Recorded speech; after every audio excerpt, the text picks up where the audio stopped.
Fala pessoal do nono ano, tudo bem com vocês?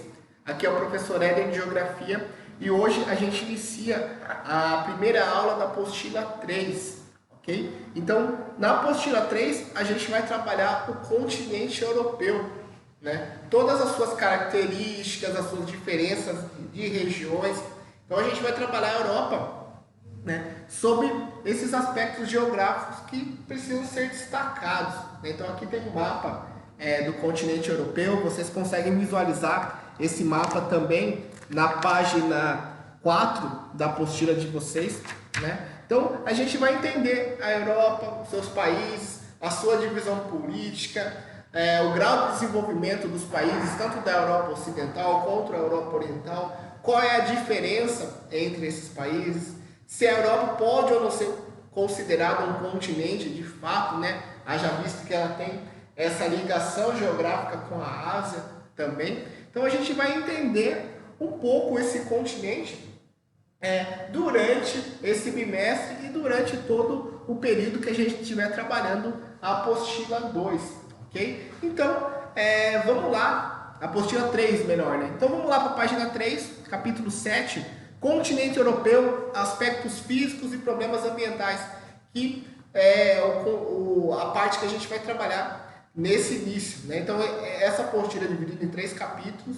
O capítulo 8, ele vai trabalhar a Europa dos países ocidentais, né? Os países mais desenvolvidos.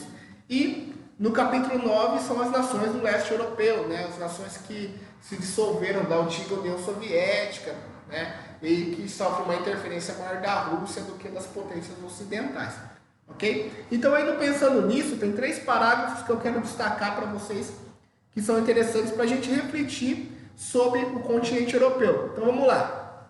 Pensando bem, se observarmos o mapa mundi, podemos constatar que a Europa está ligada à Ásia de maneira contínua, tal qual uma grande península. Então, do ponto de vista físico, a Europa não é um continente. Fisicamente, Europa e Ásia formam a Eurásia, né? Aqui tem um mapa da Europa. Mas se eu trouxesse um mapa maior aqui para vocês, por exemplo, o mapa mundi, a gente ia perceber o quê? Que a Europa está totalmente ligada à Ásia. Diferente da América, diferente da África, que tem uma linha divisória geográfica que de outros continentes, com o oceano, o mar, a Europa não, né? Aqui tem as nações da Europa, né? Que tem de Portugal, Espanha, França, aqui no mar Mediterrâneo, a Itália, daí depois, próximo do mar Adriático, aqui vai ter Hungria, Romênia, Croácia, Alemanha, né? Aqui nas ilhas vão ter a Grã-Bretanha, né? Que é formada pela Inglaterra, Escócia e Irlanda, depois a República da Irlanda, os países aqui do Mar da Noruega, né? Por exemplo, Noruega, Suécia, Finlândia, né? E a Rússia, né? Junto com os países dos Balcãs aqui também que merecem destaque, Letônia, Lituânia e Estônia. E a Rússia? Por que eu dou um destaque maior para a Rússia? Se a gente observar nesse mapa aqui, só parte da Rússia está inserida na Europa. Mais ou menos 1/4 da Rússia. Os outros 3/4 fazem parte da Ásia, né? Então, a Rússia é um país bicontinental. Ele faz parte da Europa, a menor parte, e a maior parte faz parte da Ásia, né? Então, sob o aspecto físico, a Europa não pode ser considerada um continente, né? Porque ela faz parte em conjunto com a Ásia. Então, o nome correto, sob o aspecto físico, tá, pessoal, seria Eurásia. Mas nem só sobre o aspecto físico, geográfico, é levado em consideração quando a gente fala do continente. Outros motivos que também são levados em consideração são as questões de costumes, as questões culturais, religiosas. Nesse caso, Europa e Ásia se diferenciam totalmente. Então, olha aí no segundo parágrafo. Porém, quando estudamos os povos, os costumes e as religiões, percebemos diferenças. Constatamos que os povos europeus são muito diferentes dos povos asiáticos. A civilização europeia é ocidental, ou seja, baseada nos costumes judaico-cristãos. Então, aqui de Portugal até essa área aqui da Europa, Itália, Alemanha, França, né?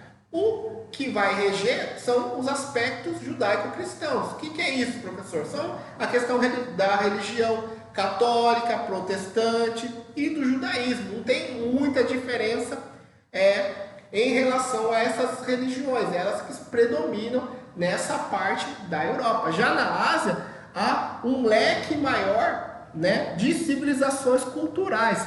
Os povos asiáticos, como os árabes, indianos, chineses, pertencem a civilizações de outras religiões. Por exemplo, islamismo, budismo, hinduísmo, né, e por aí vai. Então, na questão de costumes e cultural, a Europa se diferencia da Ásia, sim, ok? Então, sob o ponto de vista físico, existe apenas um continente, a Eurásia, porque eles estão juntos, ok? Geograficamente. Mas quando a gente fala de costumes, a gente está diferenciando em muito o povo europeu do povo asiático. É uma outra civilização, ok? Então essa é a diferença quando a gente pensa na questão da Europa. Embora menor que a Ásia, América e África, a Europa apresenta diversas características físicas e apresenta grandes desafios a superar quanto ao meio ambiente, né? Bom, apesar da Europa ser um continente pequeno, assim, né, pela extensão territorial dos países, ela vai ter uma importância gigantesca no mundo. A civilização ocidental, ela se inicia na Europa, né? A influência da Europa se deu muito forte na colonização americana. Haja vista que foram os portugueses que colonizaram a América, né? Os ingleses lá nos Estados Unidos, os portugueses no Brasil, os espanhóis na América Latina como um todo. Então, foi essa civilização europeia que colonizou culturalmente, geograficamente, economicamente a América e também o continente africano em outro momento histórico, ok? Então, apesar dessa característica geográfica dos países europeus, eles têm uma forte influência no mundo. Ainda possuem, né? Principalmente a Alemanha, a França, a Inglaterra, tem uma grande influência econômica e política no mundo. Então vai ser esse continente que nós vamos trabalhar na apostila 3. No primeiro momento a gente vai falar mais do aspecto mais físico da Europa, da natureza, do clima. Num segundo momento vamos falar dos países da Europa Ocidental e num terceiro momento dos países do leste europeu. Tá certo, nono ano? Então, a primeira aula eu vou deixar para vocês duas questões para vocês responderem, né? A questão 1 e 2 na página 4. Então, do ponto de vista físico, a Europa pode ser considerada um continente? Né? Vocês vão responder e justificar. E a questão 2, que critério é utilizado para separarmos a Europa e a Ásia? Explique. Então, tem aí nesse primeiro texto, aí tem a explicação certinha para vocês se basearem e responderem as questões 1 e a questão 2.